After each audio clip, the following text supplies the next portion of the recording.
What's up? What's up, guys? It is really bright, so I'm gonna do the reverse Ash Ketchum here. Oh. This dude's stoked because he has a Pokemon. I do have a Pokemon. I've got a little lily pup. A lily pup named Silky. But yeah, today we wanted to talk to you guys about whether or not it's worth it to buy a early like Ducati 899 in 2022, and I think that honestly this video is still going to be relevant in 2023. Because not much is going to change, like as far as inflation, like that factor is concerned, and like recession and interest rates and all that stuff, like it's all like a lot of that has really already kind of taken effect. It's not like we're going to be having like year over year 10% inflation. We might, hopefully, but we'll see. Either way, this is for our channel 2014 Ducati 899 Panigale. I bought this right before COVID, thank God, for 7,800 with 18,500 miles on it, which was a total steal. It did have the fork service was already done. Fork service was done. The Desmo service was done because obviously it needed to be done by 15K. The previous owner was really good about maintaining this thing. I got really, really lucky. The next lowest price Panigale 899 was $9,000 at the time. And I don't think it had the service done, correct? Correct. Yeah. It did not have, it was at like 14K and it needed to have the Desmo service. So which is not cheap. No, it's 1,000 to 1,100 to start for that Desmo service. Too, I think at that point. Yeah, fork servicing, just not great. And also this one came with some parts on it. Came with the Termi pipes, came with the levers, came with the HIDs, came with the windscreen.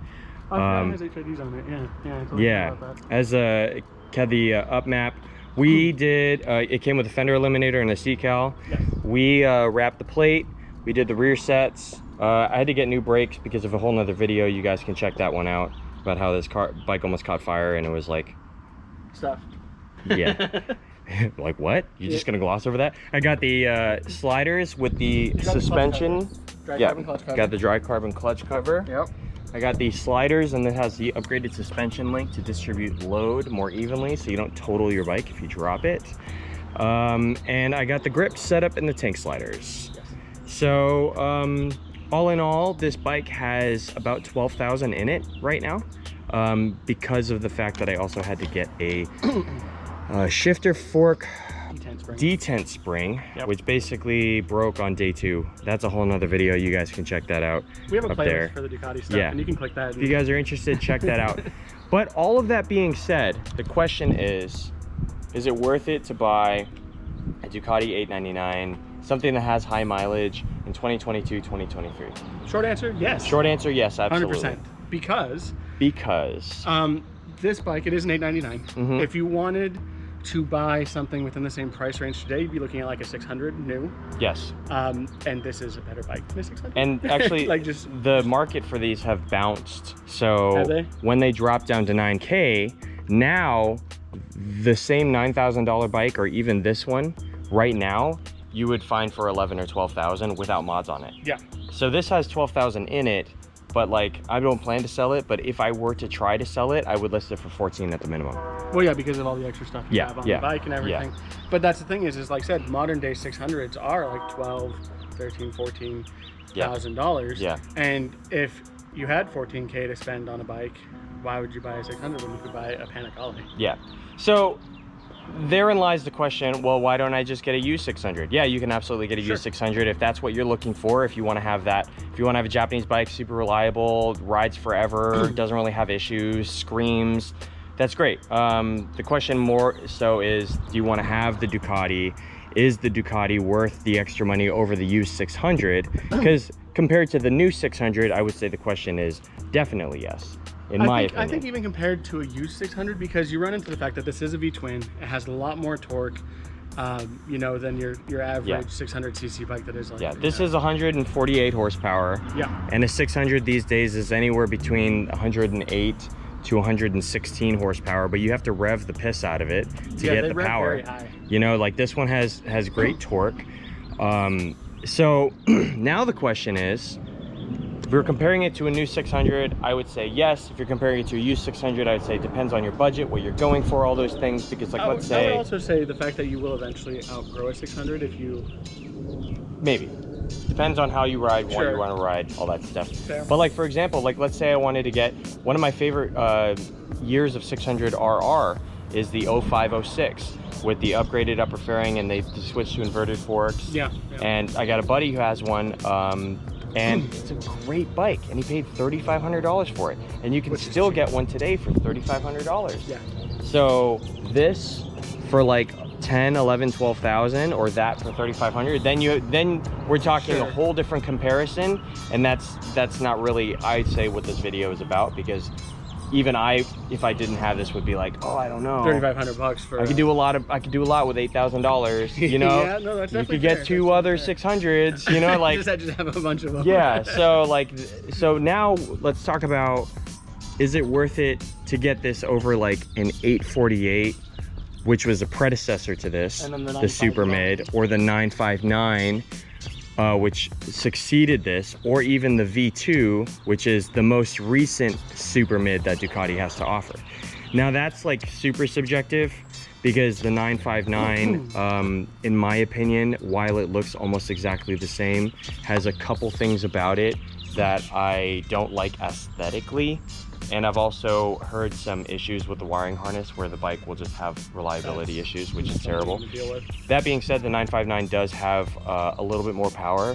It's like 5 to 7 more horsepower. It does make a difference, because this is right at that range where I can really ring it out coming out of turns. And I hear the 959 is just you can modulate it a little bit more. That's fair. With the V2 has a lot of things that, and we're talking like, let's say brand new V2, right? Yeah. Brand new V2 is gonna be like 18 out the door. Yeah. 19 out the door. So we're talking like $5,000 more than that. But the V2, if you're into it, has the new V4 styling, has a full color TFT display, has better turn-in, has a single-sided swing arm, has the quick shift down as well as the up. This one only has a quick shift up. So if we're talking about features that you're looking for, you know, newer, easier to ride, and then also I heard they manage the heat a little bit better than the 899. Yeah, actually I heard that too, because yeah, this thing is warm. Yeah, it gets hot. So if we're talking about that, then it's like, okay, the price difference, you're looking at like $5,000, $6,000, $7,000, but you are getting a newer bike. Yep. It will hold its value for a while, because yeah, you've got all of those things. You've got warranty. Yep. In that case, if you like the styling of the V2 and you have the money to spend, go for it. Yeah, for sure. If I were to compare the V2 to the 959 Corsa, which is about the same price, if not, some of them are a little bit more than the V2s, because they have the Olin suspension, all of the fancy knickknacks. For the late model 959, they also have the race livery, you know, like the black, white, and red. Yeah. If you're thinking about that, I don't know. Then the question is, how are you riding the bike? Because I would not take a 959 Corsa over a V2. I would not. I think the livery looks really good on the bike. It does, but I don't like the way the 959 looks compared to the... That's fair. I like the V2 more than the 959, but I like the 899 more than both. Aesthetics are important. Yeah, aesthetics are important. Subaru wing with the brake lights. Like, it just has that kind of vibe of like a Subaru wing. It's not my thing. So let's talk about really quickly as kind of like a finisher, because we've talked about the new 600s, we've talked about used 600s. Yep. We're not going to talk about the super bikes, the 1199, the 1299, and the V4, because that's just different category. Well, I think even when you get into like the R1 and everything within that range, they're all very different bikes. They're not competitive with these. If that's what you're looking for, the short answer, you can see another video that we did where we talked about why we chose the 899 over the 1199, 1299 V4. Yeah. But I can summarize quickly is power and aesthetics. I don't need the power, and I like the way this bike looks over all of them, except when it's funny, because this the V4 Super Leggera. This is a very good comparison to like the RC, because they have very similar power, very similar torque. Yeah. And it is a liter bike, but it's, you know, what, 9 years older than this? Yes. Yeah, 9 years older. And it has the same sort of vibe as something that's, you know, so the same thing. So let's compare it to its predecessor, the Ducati 848 Super Mid. I believe the years were 08 to 13, if I remember correctly. And they had the 848, I think it was called the Course, which at the very end, it had a red frame and it had gray and black fairings. It's really cool. Did it have the, really sick, really sick. Compared to the 848, you have to weigh in these factors. Yes, you can get an 848 for like 5K right now. And yes, they will be reliable. Yeah. So if you're looking to get into a Ducati Super Mid, and the 848 has a single-sided swing arm, and it still looks really nice. Yeah. If you're looking to get into a Ducati and you don't want to spend a ton of money, the 848 is totally a viable option. The one thing I would be wary of with the 848 is the fact that the Desmo services are at 7,500 mile intervals, which is a lot sooner. 15,000 mile intervals. It's 2 times as much as your normal one on these. I found myself riding this a lot less than I expected to, and it was mainly because of COVID. Yeah. But even still, let's say I had gotten the 848, I would be, with the amount of miles I have on this, I'd be halfway to a Desmo service, and a Desmo service, like I said before, is $1,000 to $1,100 to start. Yeah, to start. Unless you literally know how to service Desmo valves, Desmodromic valves, and then if that's the case, more power to you. Yeah, by all means, that's get whatever you want. I can. You can get a 999. You get a 999 at a 6,000 mile Desmo service interval. Do your thing, ride the piss out of it. So then, if you're talking about that 848 versus Panigale, you're boiling it down to style, a little bit of performance, a little bit of maintenance timeframes. Maintenance timeframes, how much are you riding it, all of those things. Question of reliability, they're both reliable. Yeah. There's no question. No, it's not. This is super reliable. The 848 is super reliable. Yeah. Basically, anything since VW bought Ducati has been reliable. When they started using like you know Brembos instead of their own brakes. Yeah. And only the first year or two 1098 would have issues. Yeah. And like I said, this thing has been super reliable. Like I'll make fun of him for the shifter detent spring, but like. Yeah, that's really kind of like it was a fluke. A fluke is a perfect word for it. Yeah, it's not something that's super common on these. Yeah. And it sucks that it happened, but like it was definitely a fluke. It wasn't the norm. And these things are dumb reliable. Like you've been, how long have you had it now? I've had it for 2.5 years. Yeah, and past the shifter detent spring, you've ridden it, and that's it. Literally. Yeah. Literally, you've ridden the bike. The bike has not had any issues. Period. Yeah. Like tires. And I've checked the maintenance records, and like the only thing that was mentioned in the warranty for the maintenance records was the fork seals were starting to leak at 12K and they were done. Yeah. But that's about a regular service interval for fork seals on these bikes. Like, and fork seals aren't like a make or break. Like that's just like you just do it, you know? Agreed. So that was kind of where we sit on the hierarchy of the 899 versus a 959 V2, 959 Course, any 600s, old 600s.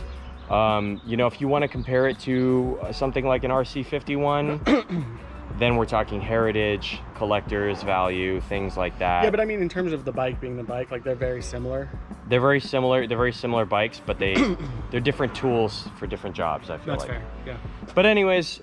That was a long-winded answer. Hopefully you guys enjoyed the video. The short answer is yes. And if I could go back, would I get this bike again and redo these mods? 100%. I agree completely. There's 100 million %.